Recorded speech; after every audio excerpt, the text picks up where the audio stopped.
Avant qu'on commence, hein, je vais vous demander de m'excuser, je vais lire mes notes. Donc, avant de commencer cette présentation, j'aimerais remercier les organisateurs Véronique Marié et Marc Sanchez de m'avoir invité à cette journée d'études sur l'histoire du design graphique. Je n'avais pas pu me joindre aux participants le 18 septembre dernier et je suis donc heureuse de cette session de rattrapage qui me donne l'occasion de présenter mes recherches autour du travail du typographe français Pierre Faucheux.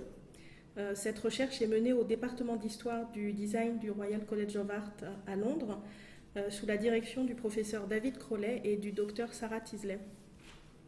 Donc dans le temps qui m'est offert, je vais d'abord esquisser rapidement le portrait de Pierre Faucheux pour vous dire ce qui m'a amené à étudier son travail. Puis je vous parlerai de ma recherche et je finirai en présentant les réalisations que j'ai pu mener jusqu'ici. Surnommé l'homme aux 100 millions de couvertures, Pierre Faucheux a été l'une des figures majeures de l'édition en France. Sa pratique professionnelle, qui démarre après une rencontre décisive avec Le Corbusier en 1947, est celle singulière d'un typographe travaillant essentiellement pour le milieu de l'édition et celle d'un urbaniste œuvrant le plus souvent en collaboration, notamment avec Michel Josserand, Jean Prouvé ou Charlotte Perriand. Pour qualifier le territoire où se construit sa grammaire visuelle et typographique, Pierre Faucheux avait parlé de topologie dynamique généralisée. Ce terme de topologie est intéressant car il permet de comprendre combien l'espace, dans ses diverses acceptions, fut une donnée fondamentale dans le travail de Pierre Faucheux. Ce travail, qui a traversé toute la seconde moitié du XXe siècle, y a laissé des empreintes multiples, pouvant être comprises comme autant d'expériences qui ont revisité les idées et les techniques des avant-gardes et qui ont largement renouvelé, je crois, le champ du design graphique. Ce qui m'a conduit à m'intéresser à Pierre Faucheux est que sa carrière soulevait un paradoxe. Alors même qu'il est une des figures incontournables du design graphique français, au travers notamment d'une pratique qui dominera dans les années d'après-guerre le champ alors en plein renouvellement du design d'édition, son travail a été largement vu, souvent commenté, mais très rarement exposé. À l'exception d'une rétrospective à Zagreb en 1982, ce travail n'a jamais été montré hors de France. Certes, en 1978, une exposition personnelle au musée d'art moderne de la ville de Paris avait présenté la richesse et l'importance de ses travaux, notamment en architecture. Il faut également se souvenir de ces mises en espace des expositions surréalistes de 1959 et de 1965, de ses scénographies pour les biennales de Paris entre 1959 et 1967, et de ses collaborations, encore une fois, avec Charlotte Perriand, Le Corbusier ou Jean Prouvé. Pourtant, en dehors d'une présentation récente d'une sélection de ses maquettes de livres à la médiathèque de Suresnes en 2007, un certain silence a pu s'installer. Sur le plan de la recherche, l'éclectisme de Pierre Faucheux a pourtant été noté. En 1995, l'historien Richard Hollis soulignait par exemple la contribution importante de Pierre Faucheux en montrant qu'il avait inventé et maîtrisé un genre, le livre-objet. Toutefois, on a pu interroger les fondements de cet éclectisme. Ainsi, l'équilibre ou peut-être la réconciliation que Pierre Faucheux a tenté de réaliser entre une pratique de l'architecture et une pratique du design graphique n'a pas été suffisamment exploré.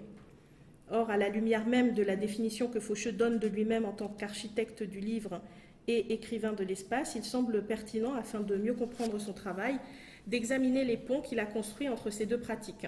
De ce point de vue, comme je le disais, sa rencontre avec Le Corbusier, mais aussi ses collaborations avec André Breton et les surréalistes, resteront d'importantes influences et structureront largement la construction de sa grammaire visuelle. Cette grammaire révèle d'abord un désir obstiné pour l'arrangement des espaces et pour le montage dans un esprit d'unité organique. Autrement dit, ce qui m'intéresse dans l'approche créative de Pierre Faucheux, c'est cette circulation par ce que l'on pourrait qualifier de mécanique de pollinisation entre la notion des tracés régulateurs qu'il emprunte à Le Corbusier et celle de lignes de désir qui dessinent une géométrie de la modularité, illustrée par exemple dans le procédé Open que Faucheux a déposé au début des années 80 et qui permet des constructions modulaires en PVC. Plus largement, il me semble possible, à travers l'étude des productions de Pierre Faucheux, d'aller au cœur des évolutions culturelles que traverse la vie intellectuelle française durant la période des Trente Glorieuses. Ces évolutions touchent tous les champs, y compris celui du design graphique, et selon moi, Pierre Faucheux, par l'originalité de sa production, illustre cette hypothèse que la mutation qui touche le design graphique à partir du début des années 50 est caractérisée par l'existence de lignes de fuite d'un territoire traditionnel structuré par des définitions qui paraissent en limiter l'horizon et donc l'expansion. Or, l'idée d'un territoire prédéterminé par des limites traditionnelles justifie précisément et paradoxalement sa créativité. Sur ce point, la réflexion de Jean-Loup Bourget est notable, je cite, « Dès lors qu'une forme d'art est très conventionnelle, l'opportunité d'une ironie subtile ou d'une mise à distance de cette forme d'art est présente immédiatement. » Alors, jusqu'à quel point Pierre Faucheux fait-il preuve d'ironie ou de mise à distance en subvertissant ou en transformant les outils et le langage du design graphique? C'est la question qui est le fil rouge de mon étude. En 1982, lors de la rétrospective qui lui est consacrée à Zagreb, un journaliste du quotidien local Danas a qualifié Pierre Faucheux de sismographe du goût. Pour comprendre cette étonnante formule, on peut faire cette suggestion que dans le contexte des changements profonds qui interviennent dans la vie culturelle française à la fin de la Seconde Guerre mondiale et qui sont notamment marqués par un esprit de reconstruction animé d'humanisme et par la volonté d'ouvrir l'accès à la culture au plus grand nombre, Pierre Faucheux, alors fraîchement diplômé de l'école Estienne, devient à la fois le témoin et l'acteur de ces changements. Je m'attache donc à montrer comment s'opère la participation de Faucheux au renouveau du design du livre dans les années 50 et 60. Cela suppose d'être attentif aux différents mouvements qui animent l'histoire intellectuelle française, en particulier dans le cas de Pierre Faucheux, le mouvement surréaliste de l'après-guerre. Ce mouvement eut une influence importante pour Faucheux, qui fut d'ailleurs un collaborateur très proche des surréalistes, et comme je l'indiquais, d'André Breton, ainsi qu'en témoigne son travail de scénographe pour les expositions surréalistes Eros en 1959 et L'écart absolu en 1965. J'aimerais aussi dire que mon travail de recherche contient une dimension pratique très forte. Cela veut dire qu'au travail d'analyse s'ajoute un travail de recherche pratique prenant la forme, dans mon cas, de propositions curatoriales. Une première a été menée en collaboration avec Jérôme Dupérat et Brice Domingue à l'invitation de Catherine De Smet et de Bernard Blisten dans le cadre du nouveau festival en 2013. Plus récemment, une seconde proposition a été présentée à l'occasion d'une invitation à la 26e Biennale du design graphique à Brno. Donc, je voudrais dire quelques mots sur la méthode de travail qui est la mienne et qui permet, je crois, l'articulation de ma recherche pratique et de ma recherche analytique.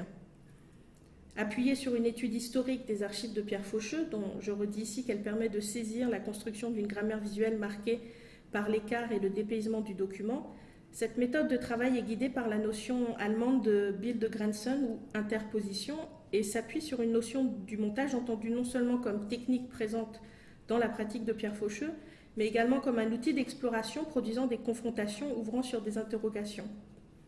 Pour préciser les choses, un colloque s'était tenu en 2011 au Centre allemand d'histoire de l'art à Paris. Ce colloque avait pour titre « Interposition, montage des images et production de sens ». Les organisateurs, Andreas Bayer, Angela Mengoni et Antonia von Schöning, indiquaient dans leur présentation, donc je vais citer, « Dans certaines procédures visuelles, la rencontre entre éléments hétérogènes est une démarche spécifique de la production du sens. En s'appuyant sur un double geste de dislocation ou de prélèvement et ensuite de recomposition dans une constitution nouvelle, ces procédés de montage activent des confrontations, des chocs mutuels, des conflits et des échos entre unités visuelles, en faisant jaillir un sens nouveau.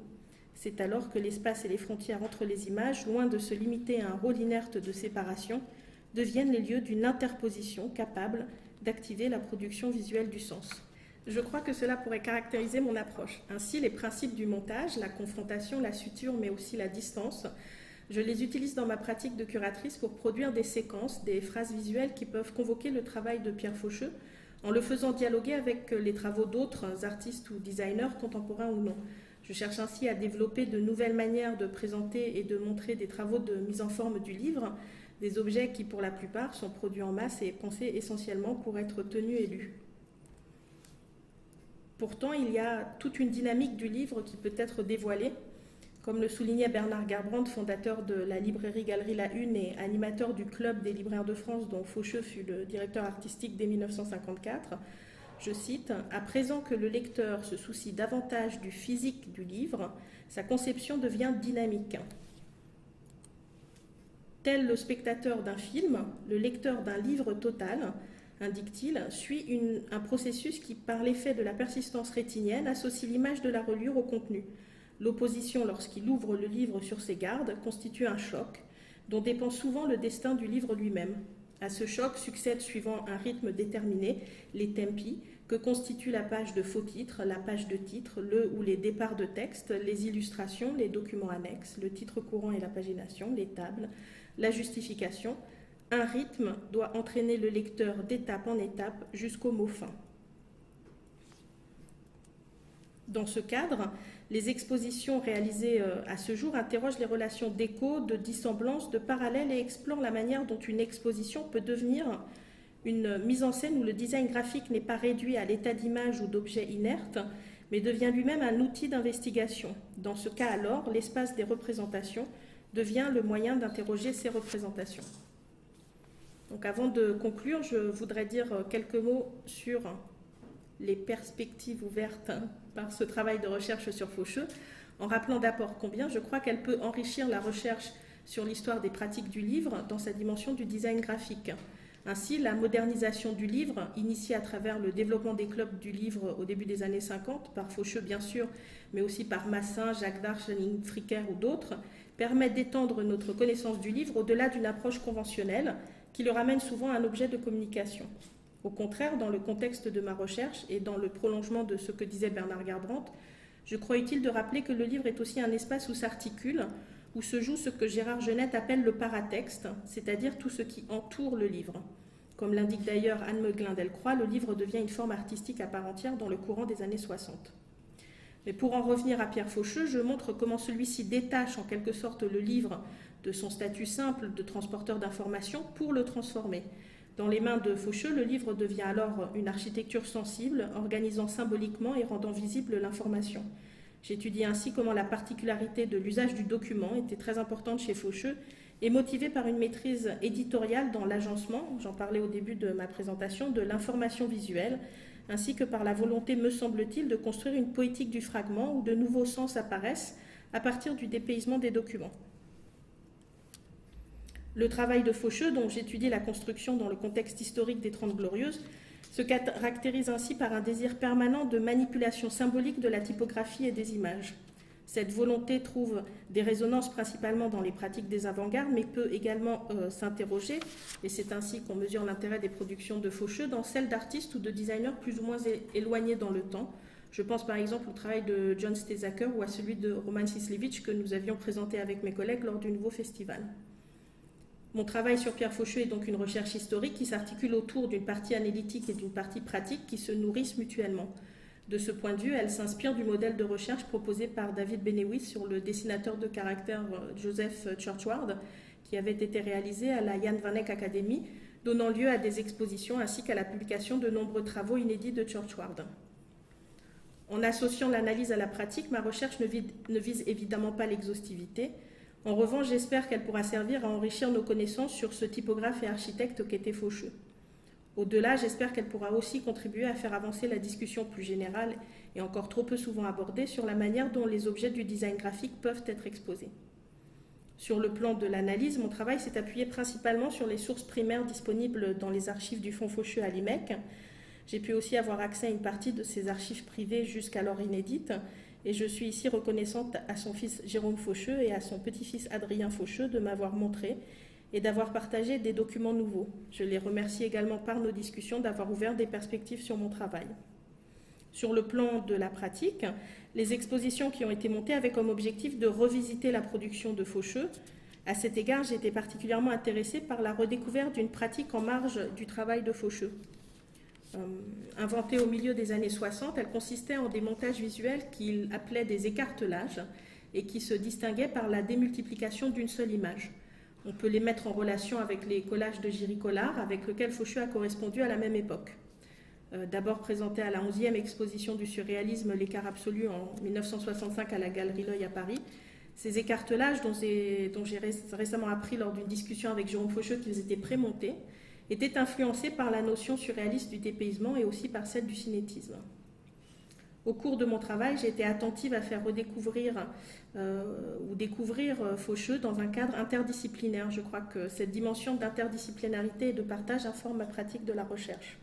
J'ai pu ainsi aborder les écartelages à l'occasion de la journée d'études que j'ai co-organisée avec Jérôme Dupérat et Brice Domingue sur la notion d'écart absolu, dont les actes ont fait l'objet d'une publication aux éditions B42. J'ai élargi cette discussion au cours de l'exposition que j'ai commentée sur le travail de Faucheux à l'École des Beaux-Arts de Toulouse à l'occasion du Festival Graphine en 2011. Cette exposition, Culture Club, s'intéressait plus particulièrement au travail éditorial de Faucheux, en particulier à ses collaborations à ses deux projets éditoriaux majeurs de l'après-guerre, qu'ont été le Club français du livre et le Club des libraires de France. En 2013, j'avais donc été co-commissaire d'une exposition autour de Faucheux au Centre Pompidou, où ont été présentés entre autres des écartelages inédits, ainsi qu'une conversation filmée avec Jérôme Faucheux en compagnie de Thierry Chancogne, Brice Domingue et Jérôme Dupeyrat, qui permettait de commenter et manipuler une large sélection d'œuvres de Faucheux également présentes dans l'exposition. Je terminerai mon propos par une ouverture sur un dispositif qui a également permis de nourrir et d'être nourri par ma recherche. Il s'agit des Crystal Maze, que j'ai créé avec Jérôme Dupeyrat et Brice Domingue en 2009, en conjuguant les formes et les principes de la conférence, du montage, de la projection, de l'exposition et de l'édition. Les Crystal Maze sont principalement une recherche consacrée au livre, à l'édition et à tout ce qui s'y rapporte, mise en dialogue par des prismes aussi divers que la lecture, la performance, le graphisme et le cinéma. Merci.